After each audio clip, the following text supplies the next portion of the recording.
Evet arkadaşlar, hepiniz kanalıma ve yeni videoma hoş geldiniz. Bugün sizle haftalık temizliğimi yapacağım. Haftada bir detaylı temizlik yapıyorum. 2 kere falan da böyle normal gündelik temizlik yapıyorum, 2-3 kere.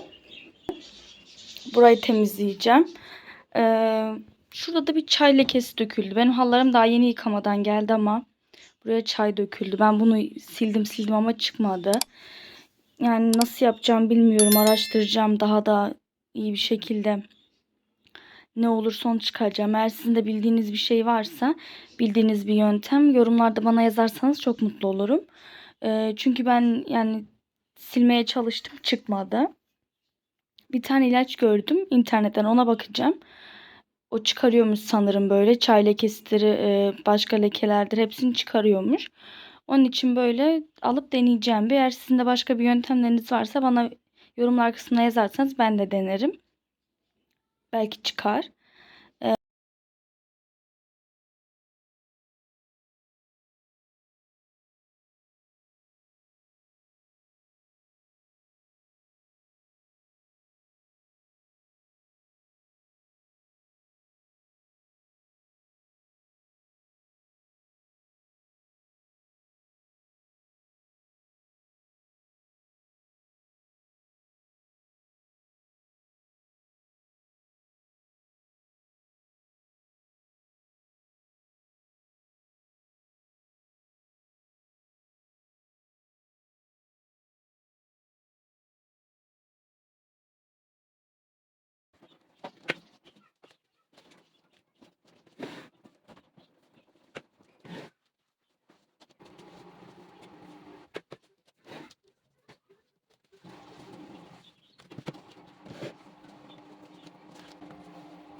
Evet arkadaşlar, yemeğim pişti. Şöyle göstereyim. Üstüne kaşar peynir rendeledim, koydum son olarak. Şöyle görmüş olduğunuz gibi. Gayet güzel oldu. Yana da böyle sade makarna yaptım. Onunla birlikte yiyeceğim. Pilav yapacaktım ama bu sıra pilavı çok yediğimiz için, tükettiğimiz için pilav yapmadım. Evet arkadaşlar, bu videoya yarın da devam edeceğim. Yarın da bulaşık makinesini, çamaşır makinesinin temizliğini yaparız sizlerle birlikte. Onların ben temizlik deterjanlarını aldım. Bulaşık makinesini, çamaşır makinesinin temizliğini yarın sizlerle yaparız.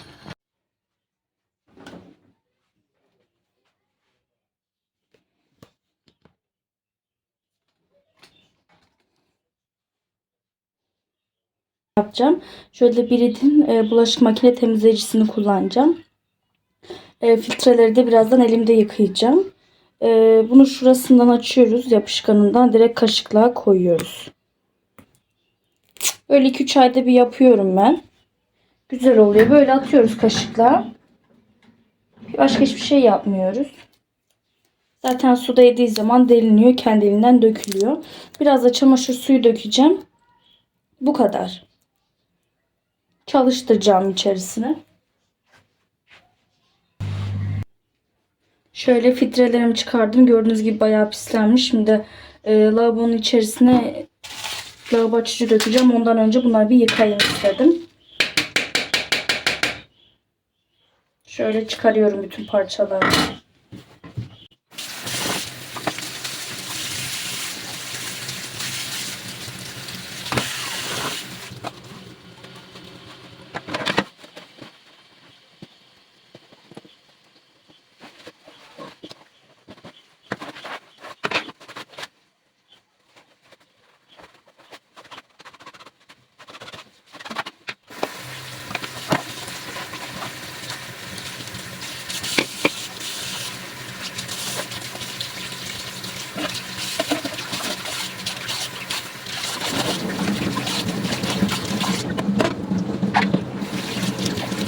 Çamaşır makinesinin temizleyicisini kullanacağım. Bu da Çiçeğin markasının.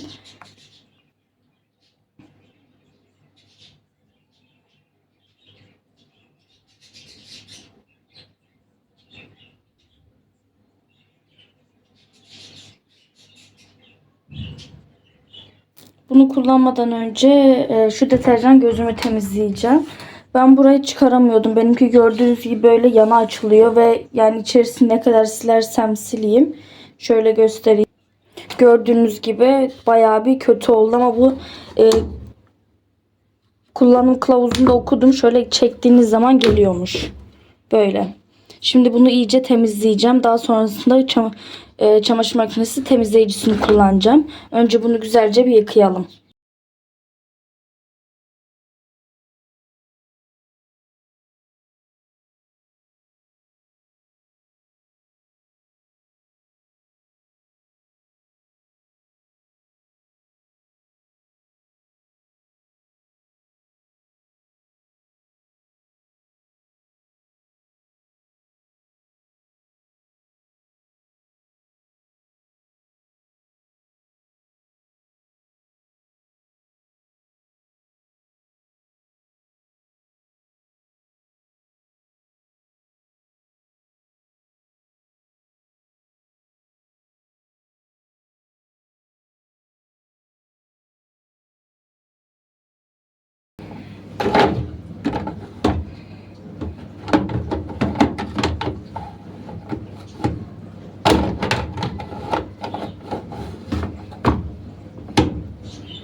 Böyle gayet güzel oldu. Şimdi kullanma talimatını okuyacağım. Ona göre yapacağım. Deterjan gözüm bu göz. Ve en yüksek sıcaklıkta çalıştıracakmışım.